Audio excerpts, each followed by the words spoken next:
Section 8.8 is setting up equations and solving application-based problems. So obviously math in the real world is being used to solve problems, and that's what mathematical modeling is translating verbal descriptions or real-world problems into the language of mathematics. So to solve one of these problems, here are the steps. I would pause the video and write down these notes.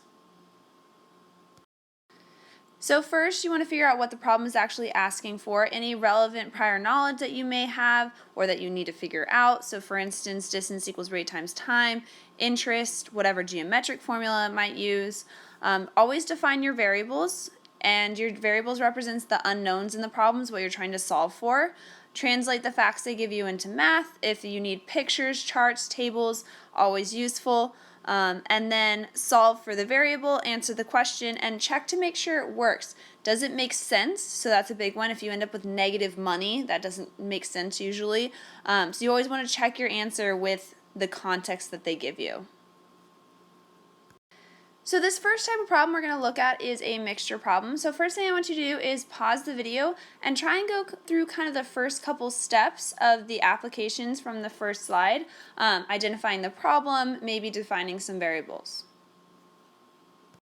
So we call this type of problem a mixture problem because you're taking two or more different types of things, combining them together to create some kind of mixture or new thing. So we have two types of coffee, one that sells for $2.75 a pound, one that sells for $5 a pound, and we want to combine these together with a total of 100 pounds of coffee to create a new mixture that's worth $390 per pound.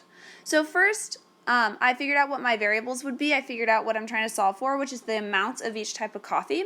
So I let X be the $2.75 per pound coffee and Y be the $5 per pound coffee. So now I want to write some equations. We have two variables, so we need at least two types of equations. And we have two different things that we're looking at. We're looking at the cost, and we're looking at the amount of coffee we have. So this part right here, he wants $100 per pound of coffee, so that gives us one of the equations. So we have X pounds plus Y pounds equals 100 pounds. I wrote the units in there because we want to make sure the units on both sides of the equation match. Plus, science really likes us when we write our units in our equation because that's what they need in their field. So the next thing we want to look at is the price per pound. So we want to sell it for $390 per pound, and we have one that sells for $2.75 per pound and one that sells for $5 per pound. So that's going to be our next equation. Go ahead and pause the video if you haven't already done so and write an equation using this information. So the equation I have is 275x plus 5y equals 390 times 100. So the reason I wrote it out this way is people sometimes mess up the right side a little bit. They forget this 100. So 275 is the price per pound, and you're multiplying that by pounds. So you end up with the total price of the $2.75 pound coffee or dollar coffee. Here, again, price per pound times pound, so this ends up with total price. And you want the same thing to match over here on the right side because everything has to be balanced on an equation. So you have the price per pound times the amount of pounds for that amount of coffee. So now we have two equations. We can solve either using substitution or elimination method. So go ahead and pause the video and try to solve for X and Y. So I used substitution method. I solved for Y over here, plugged it in, and solved for X, and I got X to be 48.888. I plugged that back in over here and found Y to be 51.112. So now we have our numbers. We need to actually answer the question. So that needs to be in complete sentence or multiple complete sentences. So you want 48.888 pounds of the $2.75 per pound coffee, and you want 51.112 pounds of the $5 per pound coffee. If you check them, this makes sense. They add up to 100. Everything seems logical.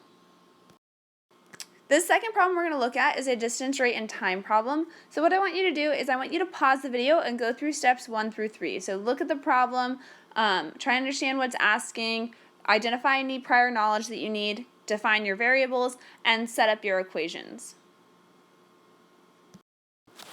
So looking at this, I know I need distance equals rate times time. And I identified some important information. I know that I want to find the average speed of each car. So I let one of my variables be the speed of the slower car because they tell us that the faster car is going to go 10 miles an hour more. So I'll just make that R plus 10. And I want to know how far they traveled. Because they're both going from Commercial Boulevard to Wildwood, they're traveling the same distance, so I just let one variable d be the distance they traveled in miles. So on this one, I made two equations. I made one for the slower car and one for the faster car. So for the slower car, I have the distance I've defined as d is equal to the rate of the slower car, which I've defined as r, times the time. They tell us that both cars leave at 8 a.m. and the faster car leaves at 11 a.m. So that's why the time for the faster car is 3 hours, and that's a half an hour before the other car. So then add an extra half hour here, then the time for the slower car would be 3.5 hours. And then for the faster car, same thing. The distance, which I've defined as d, is equal to the rate, which for this one was the speed of the slower car r, and 10 miles an hour faster, so r plus 10 times its time, 8 to 11 a.m., would be 3 hours. So then here are my two equations. So go ahead and pause the video and find the average speed of each car and the distance in which they traveled.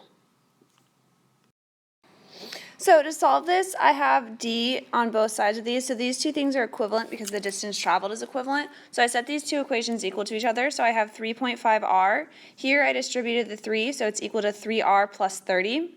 Subtracted 3r from both sides, you get 0.5r is equal to 30. Divide both sides by 0.5. You end up with r, which is the speed of the slower car, equal to 60 miles an hour. And then the faster car was whatever r is plus 10, so 60 plus 10, the faster car is going 70 miles an hour. And then distance traveled, I plugged in 60 into the slower car equation. D is equal to the distance traveled, or excuse me, the speed times the time. So 60 times 3.5, so therefore the distance traveled was 210 miles. So the slower car averaged 60 miles an hour and the faster car averaged 70 miles an hour, while the distance traveled was 210 miles for both cars. So here's a typical geometry problem. What I want you guys to do is pause the video, go through all the steps on this one, and solve for the length and width of this rectangle. So for a geometry problem, I always draw something to represent what's happening. So I have my little rectangle here. I labeled the sides. All of these are unknown. I let L be the length in meters. I let W be the width in meters. So they give us the perimeter. So 42 meters is equal to twice the length in meters plus twice the width in meters. And then they also tell us that the length in meters is equal to twice the width in meters. If you haven't already solved, go ahead and pause the video and finish solving.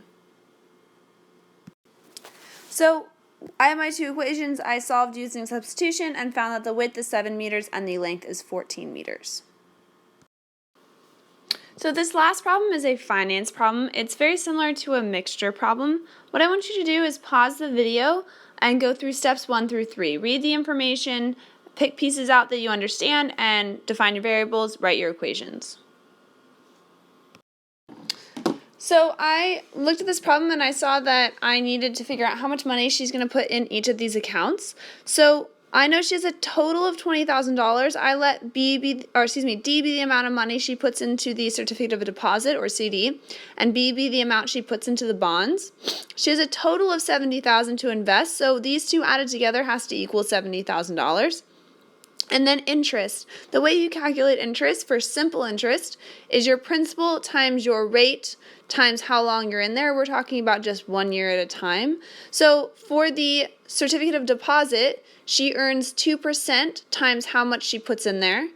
The bond, she earns 7% times how much she puts in there, and she wants that to equal $2,800. So if you haven't already done so, go ahead and pause the video and solve for how much money she puts into each account. So I solved using substitution. I solved this equation over here for B and got B is 70,000 minus D, and plugged it in for B in the second equation. Solved, got D to be 42,000, which means B was 28,000. So that means she should deposit $42,000 into the certificate of deposit and $28,000 into the bonds. So an example of checking to make sure your answer makes sense at the very end. The first time I did this, I got D to be over 1 million, about 1.3 million, and I knew that couldn't be right because she only had $70,000 to start with. That's when I realized that I forgot to distribute this 0.07, and that's where my error came in. So always make sure that you check your answers. You know, if you're getting negative numbers for money or time, that probably doesn't make sense, and that'll help you find the right answer.